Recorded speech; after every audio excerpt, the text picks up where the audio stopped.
बाजार में एक रोड पर मागमा देवी रोज की तरह अपनी छोटी सी टोकरी लेकर मीठे पके हुए आम बेच रही थी। उनकी दो बेटियां थी, दोनों ही हीरे की तरह पली बड़ी थी। बड़ी बेटी नन्ही सी देश की सरहद पर फौज में अफसर थी।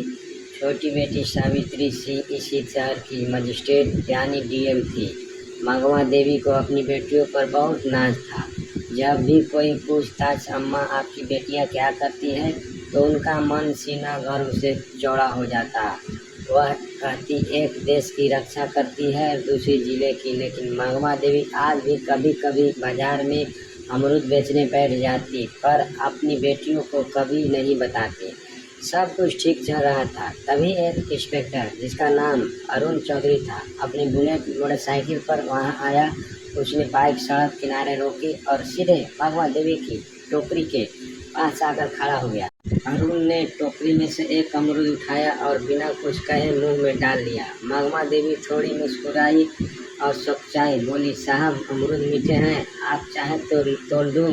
अरुण चौधरी ने अकड़ते हुए जवाब दिया, हाँ हाँ 1 किलो तोल दो। मागमा देवी ने कांपते हुए अमरूद तोलकर पॉलिथीन में दे दिए। अरुण ने पैकेट में लिया, फिर से अमरूद एक निकाला और सामने ही काट कर खाने लगा। कुछ देर तक चबाने के बाद उसने मुंह बनाते हुए कहा, यह क्या बेचता है तूने, एकदम बेस्वाद, अमरूद मीठा तो बिल्कुल भी नहीं है। मागमा देवी घबरा कर बोली, नहीं साहब बहुत मीठे हैं, आप चाहे तो दूसरा चख कर देख लीजिए।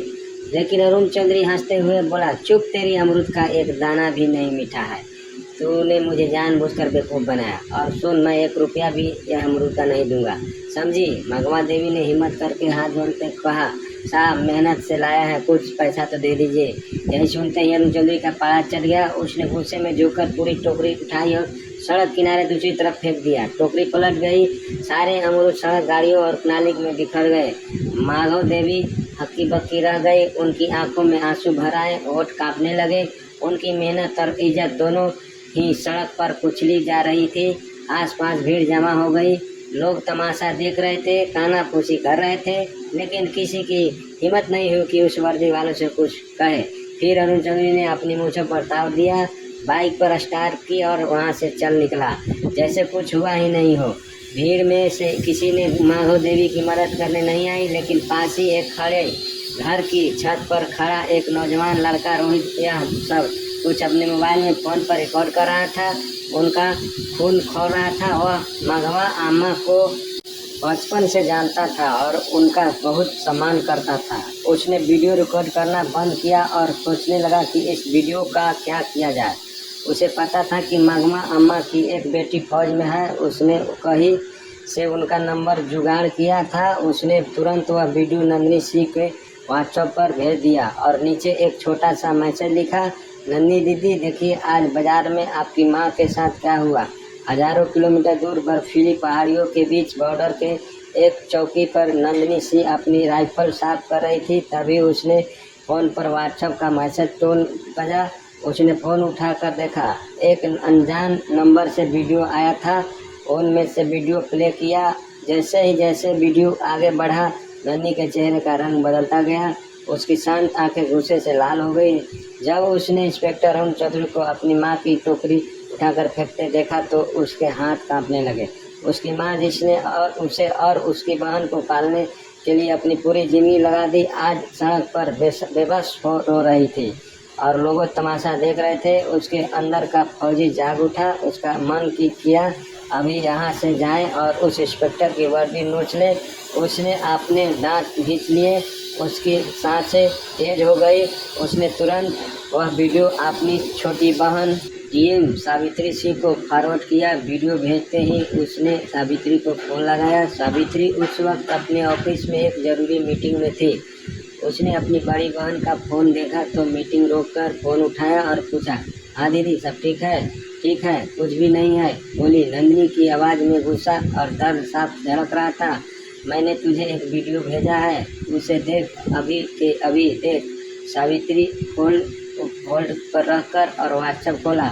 वीडियो देखते ही उसके पैरों तले ज़मीन खिसक गई। उसकी माँ, उसकी प्यारी माँ सड़क पर बिखरे अमरूद के लिए रो रही थी। एक मामूली इंस्पेक्टर ने उसकी माँ की इज्जत उसको सड़क पर रौंद दिया था। सावित्री की आंखों में भी आंसू आ गए, लेकिन उसने खुद को संभाल कर, वो एक डीएम थी, उसे भावनाओं में बहने का हक नहीं था। सावित्री ने कांपती आवाज में कहा, दीदी मैं बर्दाश्त नहीं कर सकता यह सुनते ही नन्ही फोन पर गुस्से में बोली, मैं आ रही हूँ छुट्टी लेकर, उसको नहीं छोड़ूंगी। सावित्री नरम आवाज में बोली, नहीं दीदी, आपकी ज़रूरत देश की सरहद पर है, यह मेरा हिस्सा है, मैं यह लड़ाई मैं लूँगा, माँ को इंसाफ मैं दिलाऊंगा कानून की तरीके से। नन्ही कुछ देर चुप रही, वह अपनी बहन की आवाज़ में छिपे इरादे को समझ गई थी। बोली, ठीक है, लेकिन उसे ऐसा सजा मिलनी चाहिए कि उसकी रूह कांप जाए। सावित्री ने कहा, आप चिंता मत करो देवी, यह अब मेरी काम है, और फोन काट दिया। उसने मीटिंग में मौजूद सभी अफसरों से कहा, यह मीटिंग यहीं खत्म होती है, आप सब जा सकते हैं। सावित्री अपनी सरकारी गाड़ी में बल्कि एक प्राइवेट गाड़ी में बैठकर अपने पुराने घर की तरफ निकली। रास्ते में उसने अपने डीएम वाले कपड़े बदलकर एक साधारण सा लाल रंग का सलवार सूट पहन लिया। वह अपनी माँ के पास एक बेटी बनकर जाना चाहती थी, डीएम बनकर नहीं। जब वह अपनी घर पहुंची तो अम्मा मागमा देवी एक कोने में चुपचाप बैठी थी। उनकी आंखें सूजी हुई थी। अपनी बेटी के अचानक देखकर वह घबरा गई। सावित्री, तू यहाँ सब ठीक है तो? सावित्री कुछ नहीं बोली, वह बस अपनी माँ के पास गई और उन्हें कसकर गले लगा लिया। माँ की गोद में सिर रखकर वह अपने नहीं रोक पाई। माँ, आपने मुझे बताया क्यों नहीं? मागमा देवी ने सिसककर हुए कहा, क्या बताती बेटी, मैंने नहीं चाही थी कि तुम लोगों को कोई परेशानी हो। और वह पुलिस वाला छोड़ उसकी बात, आज तो इतने दिनों बाद आई है, आज मैं बहुत खुश हूँ। सावित्री ने अपनी माँ के आंसू पोंछे और उनका हाथ पकड़े अपने हाथ में लिए और बोला, अब आप गरीब और अकेली नहीं हो माँ, आपकी बेटी इस जिले की मालकिन है। मैं वादा करता हूँ, जिसने भी आपके साथ दुर्व्यवहार किया है उसे उसकी कीमत चुकानी पड़ेगी। आपकी खोई हुई इज्जत मैं वापस लाऊंगी। माधमा देवी ने अपनी बेटी को आंखों में एक अलग सी आत्मविश्वास देखा। वह बस चुपचाप उसे देखती रही। उस रात सावित्री ने पूरा एक प्लान बनाया। वह जानती थी कि अगर वह डीएम बनकर थाने में जाएगी तो सारे पुलिस वाले उसके पैर में गिर जाएंगे और असली गुनहगार कभी सामने नहीं आएगा। उसने उन्हें हाथों पकड़ना है। अगली सुबह उसने अपने पीला सलवार सूट पहना और सबसे भरोसेमंद अफसर एआईडी डीएम विकास को फोन किया। विकास, मैं तुम्हें एक काम दे रही हूँ और यह बात हम दोनों के बीच में रहनी चाहिए।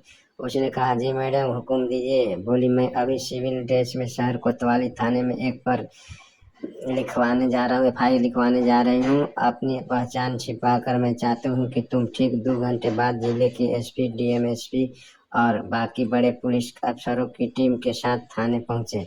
जब तक मैं इशारा ना करूं कोई कुछ नहीं बोलेगा। विकास ने कहा, ठीक है मैडम, जैसा आप चाहेंगे वैसा ही होगा। सावित्री ने फोन पर रख दिया। दोस्त, अब खेल शुरू होने वाला था। सावित्री ने एक साधारण सा पीले सूट रंग का सलवार सूट पहना, चेहरे पर दुपट्टा डाला और एक आम नागरिक की तरह ऑटो पकड़कर कोतवाली थाने में पहुंची। थाने का माहौल वैसा ही था।